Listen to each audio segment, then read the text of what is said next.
Hello students, यहाँ पे आज मैं एक बहुत ही इंपॉर्टेंट सेशन लेने आया हूँ। बहुत ही इंपॉर्टेंट एक चीज आपको बताने आया हूँ विच इज वेरी वेरी मतलब सब बच्चे जानना चाहते हैं कि सर रैंक और परसेंटाइल जो है जेईई मेन में कैसे कैलकुलेट होती है, क्या तरीका होता है। मुझे पता है बहुत सारे स्टूडेंट्स को पता होगा, लेकिन जिनको नहीं पता उनके लिए बहुत इंपॉर्टेंट सेशन है, बहुत इंपॉर्टेंट वीडियो है। तो प्लीज इसको शेयर जरूर करना and do like the session. तो सबसे पहले तो मैं आपका ये एक चीज बता देता हूं कि जो परसेंटाइल है वो आपकी हमेशा शिफ्ट वाइज आती है। फॉर एग्जाम्पल चाहे वो हम जनवरी की बात करें या अप्रैल की बात करें, अभी फिलहाल हम जनवरी की बात करते हैं। मान लो एक शिफ्ट है आपकी, एक शिफ्ट 1 है ना, और एक आपकी शिफ्ट 2 है। मान लो शिफ्ट 1 में अप्रोक्सीमेटली 1.5 लाख स्टूडेंट्स बैठे हैं और शिफ्ट 2 में लेट्स से 1.3 लाख स्टूडेंट्स बैठे हैं अप्रोक्सीमेटली। वैसे ऑलमोस्ट इवन डिस्ट्रीब्यूशन होना चाहिए, बट थोड़ा बहुत 5-10 हजार ऊपर नीचे चलता है। तो 1.5 लाख बच्चे बैठे, तो आपकी अगर शिफ्ट 1 में जो भी परसेंटाइल निकल कर आएगी वो इस 1.5 लाख में से ही निकल कर आएगी, है ना। अगर आप शिफ्ट 1 के बच्चे हो, अगर आप शिफ्ट 2 के बच्चे हो, तो आपका कंपटीशन इस 1.3 लाख स्टूडेंट से है। तो ऐसा होता है। तो आपकी जो भी परसेंटाइल निकल के आती है वो हमेशा शिफ्ट वाइज आती है। मतलब अगर आपने 1.5 लाख बच्चों के साथ एग्जाम दिया है और टोटल स्टूडेंट्स जो एग्जाम दे रहे हैं लेट्स से वो 14 lakhs है, total students giving the exam वो है 14 lakhs।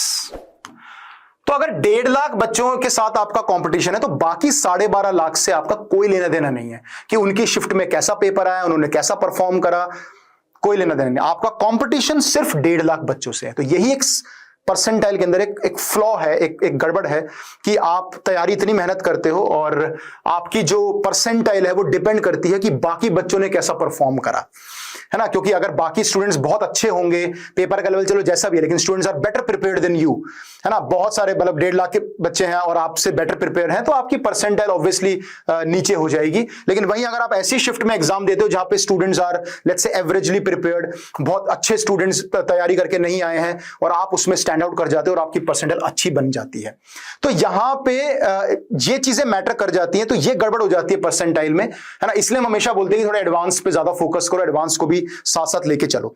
तो अब परसेंटाइल लेकिन कैलकुलेट कैसे होती है ये मैं आपको बता देता हूं। जैसे फॉर एग्जांपल 1.5 लाख बच्चे आपकी शिफ्ट में बैठे हैं और 200 नंबर पे आपकी 99 परसेंटाइल आई है ना। 180 पे या 175 पे लेट्स से 98 परसेंटाइल आई है ना, इस तरीके से। और उसके बाद लेट्स से 155 पे या 160 पे एक अप्रॉक्स बता रहा हूं 97 परसेंटाइल आई है। मान लो शिफ्ट 1 का ये डेटा है। अब परसेंटाइल कैसे निकलती है? परसेंटाइल बहुत ही सिंपल है।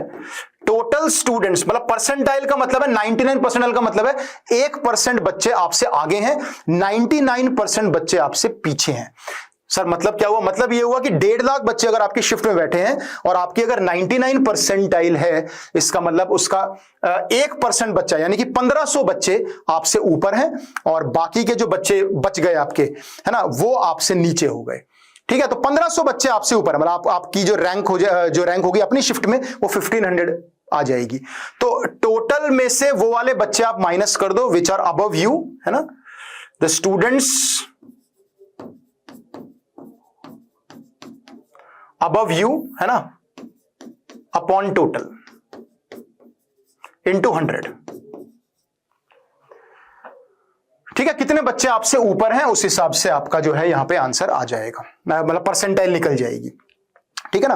तो जितने आपको बस ये पता करना है कि अच्छा हमारे पास टोटल 1.5 लाख बच्चे बैठे थे, है ना, उस 1.5 लाख में से आपने लेट्स से 1500 बच्चे आपसे ऊपर हैं फॉर एग्जांपल, है ना, 1.5 लाख बच्चे बैठे हैं, उसमें से 1500 बच्चे आपसे ऊपर हैं अपॉन 1.5 लाख इंटू 100, तो आपका आंसर 99 आ जाएगा। यहां से इस तरह से निकलता है। तो 175 पे 98 आ गई मान लो, तो इसका मतलब 2% बच्चे, 3000 बच्चे आपसे ऊपर हैं और बाकी के जो स्टूडेंट्स हैं वो आपसे नीचे हैं। ऐसी शिफ्ट 2 में क्या होगा? शिफ्ट 2 में मान लो 160 पे 99 परसेंटाइल आ गई, ठीक है ना, 140 पे 98 आ गई, 125 पे 97 आ गई, तो इसमें भी ऐसे ही कैलकुलेट हुआ है कि 1.3 लाख थे, उसमें से 1300 बच्चे आपसे ऊपर हैं, तो आपका 160 मार्क्स पे आ गया वो। तो अब यहां पेपर के लेवल पे भी परसेंटाइल डिपेंड करती है और परसेंटाइल डिपेंड करती है टाइप ऑफ स्टूडेंट्स पे भी। ऑब्वियसली आपकी परफॉर्मेंस तो ज्यादा मैटर करती है, लेकिन आपकी जो परसेंटाइल है, परफॉर्मेंस मतलब नंबर कितने आ रहे हो तो आपके ऊपर है, लेकिन आपकी जो परसेंटाइल काउंट हो रही है वो पेपर के लेवल पे और बच्चों के लेवल पे डिपेंड करती है। ये सबसे बड़ा फ्लॉ हो जाता है। कई बार शिफ्ट बहुत इजी आ जाती है और बच्चा आपसे मान लो कोई बेटर प्रिपेयर्ड है, ज्यादा स्पीड वाला बच्चा है, क्योंकि आपके कंपटीशन सिर्फ उस 1.5 लाख के बच्चों के अंदर ही हो रहा है, तो आपकी परसेंटाइल 200 नंबर पे भी नीचे आ गई है ना। कई बार ऐसा हो जाता है, जैसे 200 पे भी 99 परसेंटाइल बन रही है, जबकि यहां 160 पे 99 बन रही है। अब इसके दो रीजन हो सकते हैं। पहला रीजन ये हो सकता है कि पेपर का लेवल यहां पे बहुत ईजी था और यहां पेपर का लेवल टफ था, जो प्राइमरी रीजन होता है। दूसरा रीजन ये हो सकता है पेपर का लेवल अगर बहुत इजी नहीं भी था, लेकिन स्टूडेंट्स ने अच्छा परफॉर्म करा, यानी कि बेटर प्रिपेयर्ड बच्चे या एडवांस के टॉपर्स या बहुत सारे अच्छे बच्चे इस शिफ्ट में बैठे थे और यहां पे एवरेज बच्चे बैठे थे, तो पेपर का लेवल अगर नॉर्मल भी होगा तब भी 160 पे 99% ला रही है। तो ये ऐसे फैक्टर्स हैं जो आपके हाथ में नहीं है बिल्कुल भी, है ना। आपके हाथ में जो फैक्टर्स है वो बिल्कुल भी नहीं है। तो ये थोड़ा फ्लॉ होता है इस सिस्टम में, लेकिन कुछ कर नहीं सकते, we have to deal with it. लेकिन आपको मैं ये बता रहा हूं कि परसेंटाइल कैलकुलेट कैसे होती है और शिफ्ट वाइज होती है। आपका कंपटीशन इसी 1.5 लाख में है, बाकी 12.5 लाख से कोई मतलब नहीं है, या इस शिफ्ट में हो तो आपको रेस्ट 12,70,000 से कोई मतलब नहीं है। 1.3 में ही आपको अच्छा परफॉर्म करना है। 99 परसेंटाइल लाने के लिए आपको यहाँ टॉप 1500 में आना है, जिसके लिए 200 नंबर चाहिए, यानी पेपर का लेवल भी आपको सही से आंकना पड़ेगा कि यार पेपर का लेवल थोड़ा अच्छा लग रहा है या इजी लग रहा है तो मुझे जल्दी जल्दी सॉल्व करने हैं, बाकी बच्चों से बेटर करना है। और पेपर का लेवल टफ लग रहा है तो एक्यूरेसी पे ध्यान देना है, आराम से क्वेश्चन सॉल्व करने हैं। 160 पे भी 99 आ रही है यहाँ पे। तो कुछ फैक्टर्स हमारे हाथ में होते हैं, कुछ फैक्टर्स हमारे हाथ में, हमारे हाथ में क्या होगा अगर हम अच्छा परफॉर्म करें, उसके अलावा तो हमारे हाथ में नहीं है चीजें। बट यही इस मतलब थोड़ा ड्रॉबैक है, फ्लॉ है इस सिस्टम में कि स्टूडेंट्स के साथ थोड़ा फेयर नहीं होता जो एडवांस में होता है। एडवांस में क्योंकि सभी 2.5 लाख बच्चे जो देते हैं उनको सेम पेपर मिलता है, सब सेम तरीके के मतलब लेवल पे होते हैं, और फिर जो बच्चा उसी सेम पेपर में अच्छा करेगा तो बहुत फेयर सिस्टम होता है। तो यहां पे ये थोड़ी सी गड़बड़ी है। अब रैंक कैसे निकलती है उसके बारे में बता देता हूं कि रैंक कैसे निकल, हालांकि अभी जनवरी अटेम्प्ट में रैंक नहीं आएगी, अभी इररिस्पेक्टिव ऑफ योर कैटेगरी आपको अपनी शिफ्ट की परसेंटाइल मिल जाएगी बस, है ना। परसेंटाइल मिल जाएगी, सब्जेक्ट वाइज मिलेगी परसेंटाइल, और फाइनली आपको टोटल परसेंटाइल मिल जाएगी, बस परसेंटाइल आएगी।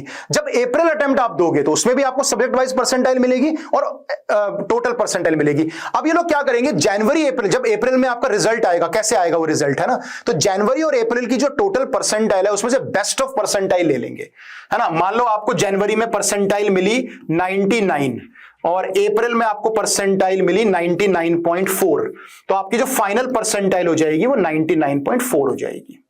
ठीक है, ऐसी हर बच्चे का ये परसेंटाइल कैलकुलेट कर लेंगे, चाहे आप किसी भी शिफ्ट में बैठे हो, है ना। तो हर शिफ्ट में हर बच्चे का परसेंटाइल शिफ्ट वाइज ही कैलकुलेट होगा ऑब्वियसली। जैसे जनवरी का शिफ्ट वाइज हुआ, अप्रैल में आप जिस भी शिफ्ट में हुए उसकी ये परसेंटाइल आ गई, है ना। तो शिफ्ट वाइज आती है हमेशा परसेंटाइल। ये ड्रॉबैक है कि आपका कंपटीशन उसी 1.5 लाख के बच्चों के अंदर ही होगा, बाकी से कोई मतलब नहीं। आप किस शिफ्ट में आ गए वो आपकी किस्मत है, कैसा पेपर आया वो आपकी किस्मत है, या आप कैसा परफॉर्म कर रहे हो वो आपकी मेहनत है। तो जनवरी और अप्रैल में अब मेरा स्कोर आया, मैं इंडिविजुअल हूं, मैंने जनवरी में पेपर दिया, मेरे मतलब मैं इस शिफ्ट में था, 200 पे 99 आ गई। फिर मैंने अप्रैल में पेपर दिया, मेरे शायद 170 पे 99.4 आ गई, क्योंकि पेपर टफ था। एनीवेज जो भी था, ये मेरा पेपर है। अब दोनों में जो भी बेस्ट होगा वो यहां आ जाएगा फाइनल।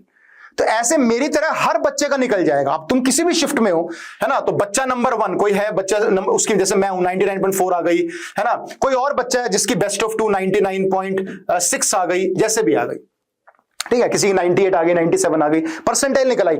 अब उसको नॉर्मलाइज करेंगे, मतलब उसको अब डिक्रीजिंग ऑर्डर में लगा देंगे, है ना। 100 परसेंटाइल वाले जो बच्चे होंगे उनको रैंक मिल जाएगी। बाकी टाई ब्रेकर इनके पास होता है। टाई ब्रेकर मतलब जैसे मैथ्स में अगर अच्छी परसेंटाइल है तो आपको ऊपर रैंक किया जाएगा, अगर मैथ्स में भी इक्वल है, सब में इक्वल है, तो फिर आपको डेट ऑफ बर्थ से कर देंगे, वो टाई ब्रेकर उनके पास होता है। तो फिर वो डिक्रीजिंग ऑर्डर में लगाना स्टार्ट कर देते हैं और फाइनली आपको आपकी रैंक जो है, all India rank, common rank list जो है वो मिल जाती है ना। देखो कैसे, जैसे मान लो आपकी जनवरी और अप्रैल में जो भी बेस्ट ऑफ 2 परसेंटाइल आई, चाहे कितने भी नंबर पे आए, उससे कोई मतलब नहीं है किसी को कि कितने भी नंबर पे आ रही है, क्योंकि पेपर का लेवल कैसा था किसी को नहीं पता, कितने भी नंबर पे आ रही है कोई मतलब नहीं है, बस परसेंटाइल से मतलब है। यानी आपकी शिफ्ट में कैसे बच्चे बैठे हैं और किस तरह का पेपर आ रहा है, वो आपके ऐसे फैक्टर्स हैं जो आपके हाथ में नहीं है। आपको अपना परफॉर्मेंस अच्छा देना है, पर लेट्स होप कि यार मेरी पर्सनल उतने नंबर जितने आ रहे हैं उस पर अच्छी बन जाए, क्योंकि अल्टीमेट खेल परसेंटाइल का ही है, फ्रॉड सिस्टम का ही अल्टीमेटली खेल है। तो आपने जनवरी में परसेंटाइल आई, अप्रैल की परसेंटाइल आई, और फाइनली फिर हमने इसमें बेस्ट ऑफ 2 रख दिया। तो मान लो 99.9 आ गई, तो फिर उन्होंने क्या डिक्रीजिंग ऑर्डर में लगाना शुरू कर दिया। तभी 7 डिजिट रख देते हैं वो लोग, है ना, कि पहले परसेंटाइल 7 डिजिट 7-8 डिजिट रख दो ताकि डिफरेंशिएट हो जाए सबसे बात, क्योंकि 99.9 तो बहुत सारे लोगों की हो सकती है, लेकिन 9 फिर 8 7 जो भी है, फिर यहाँ पे 9 7 6 ऐसे चलती रहती है। क्योंकि जब आप इसको कैलकुलेट करते हो ना, तो ये एक इर्रेशनल नंबर भी आ सकता है।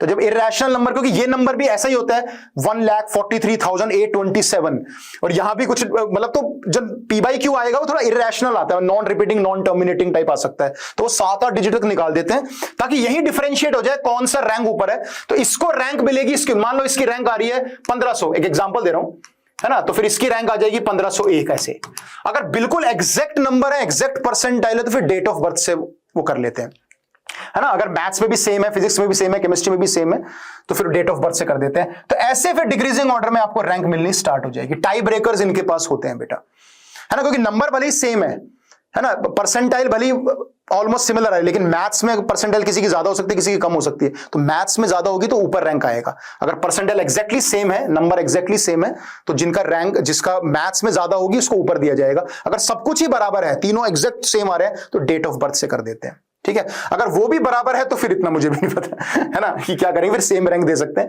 बट अभी फिलहाल आप ये जानो कि रैंक ऐसे मिलती है आपको। तो ये आपकी कॉमन रैंक लिस्ट निकल आती है इस तरीके से सब बच्चों की, ठीक है ना। अब ये परसेंटाइल कितने नंबरों पे आई है इससे कोई मतलब नहीं है, बस आपकी शिफ्ट में इतनी आई है। अब आपकी मान लो 150 पे 99.9 आ गई, और ये मेरी 200 पे 99.9 आई है, तो हम बिल्कुल सेम रैंक पे आएंगे। तो ये दिक्कत हो जाती है, क्योंकि percentile depends on the type of paper and mostly कि बच्चे कैसे बैठे हैं उसके अंदर। इसके बाद फिर कैटेगरी वाइज रैंक कर देते हैं, है ना। तो जितने भी बच्चे आपके ईडब्ल्यूएस वाले होंगे उनको अलग करके वही डिक्रीजिंग ऑर्डर में लगा देंगे। चाहे मान लो 1500 वाला बच्चा है, जनरल कैटेगरी रैंक आई है, इसकी जनरल रैंक आई है, सीआरएल आई है, पर ये ईडब्ल्यूएस का पहला बच्चा है, तो इसको ईडब्ल्यूएस में रैंक 1 मिल जाएगी। सिमिलरली अगला जो बच्चा होगा उसको रैंक 2 मिल जाएगी। ऐसी ओबीसी कैटेगरी अलग कर देंगे, उनको डिक्रीजिंग ऑर्डर में लगा देंगे। ऐसी SC ST category PWD order में लगा के खत्म करेंगे। तो ये होता है कहानी। तो मेन बस फ्लॉ वही है जो मैं बार बार बोल रहा हूं कि आपको किस नंबर पे क्या परसेंट लाएगी, वो डिपेंड करता है नंबर ऑफ स्टूडेंट्स पे कितने बैठे हैं, टाइप ऑफ स्टूडेंट्स पे, टाइप ऑफ पेपर पे। ये ऐसे फैक्टर्स हैं जो हमारे हाथ में नहीं है, हमारे हाथ में सिर्फ मेहनत करना है। पर ऐसा होता है कि आप बहुत मेहनत करके जाते हो, आप अपने हिसाब से 180 190 मार्क्स लाते हो, लेकिन बिकॉज ऑफ द स्टूडेंट्स कितने ज्यादा अच्छे बैठे हैं, अनइवन डिस्ट्रीब्यूशन हुआ है, क्योंकि बच्चों की इंटेलिजेंस का तो जेईई मेन वालों को नहीं पता कि कैसे डिस्ट्रीब्यूट करना है, वो तो बस रैंडमली डिस्ट्रीब्यूट कर देते हैं। तो कई बार ऐसा हो जाता है कि कुछ मार्क्स का डिफरेंस आ जाता है कि बच्चा अगर बहुत अच्छा बैठा है, पेपर टफ भी आया तब भी कट ऑफ हाई चला जाता है। कई बार पेपर का लेवल नॉर्मल भी है, लेकिन क्योंकि स्टूडेंट्स उतने अच्छे प्रिपेयर्ड नहीं बैठे तो कट ऑफ नीचे चला जाता है। तो ये चीजें हैं जो जेईई मेन में कहीं ना कहीं थोड़ा फ्लॉ बनाती हैं। अदरवाइज जो मैं आपको आज बता रहा हूं, ये तरीका है जेईई मेन वालों का, एनटीए वालों का। आप लोगों को परसेंटाइल निकालना, बेस्ट ऑफ 2 करना, और उसको डिक्रीजिंग ऑर्डर में लगा के आपको ऑल इंडिया रैंक देना, और फिर कैटेगरी वाइज लगा के कैटेगरी वाइज रैंक देना। लेकिन अभी all India rank, category wise rank नहीं आएगी, वो अप्रैल अटेम्प्ट के बाद जो फाइनल रिजल्ट आएगा तब वो आएगी, ठीक है। तो आई होप आज सबको समझ में आ गया होगा। जिन बच्चों को थोड़ी भी कंफ्यूजन होगी तो वो क्लियर हो गई होगी। अगर फिर भी कोई डाउट रहता है तो आप कमेंट सेक्शन में लिख सकते हो बेटा, okay. And please subscribe to the channel and do share this session to everyone, all of your friends. तो ये फंडे आपके क्लियर होने चाहिए before going to April attempt, कि आपका कंपटीशन अपनी शिफ्ट वालों के साथ है, उसी में आपको अच्छा करना है। You have to give your best, ठीक है। So thank you so much students, will see you soon in the academic sessions, क्योंकि अब नेक्स्ट वीक से हम लोग एडवांस के सेशंस और अप्रैल अटेम्प्ट के सेशंस भी लाने वाले हैं। तो do subscribe to the channel, है ना। बाकी मैं आपसे मिलता रहूंगा और सेशंस के साथ। Thank you so much.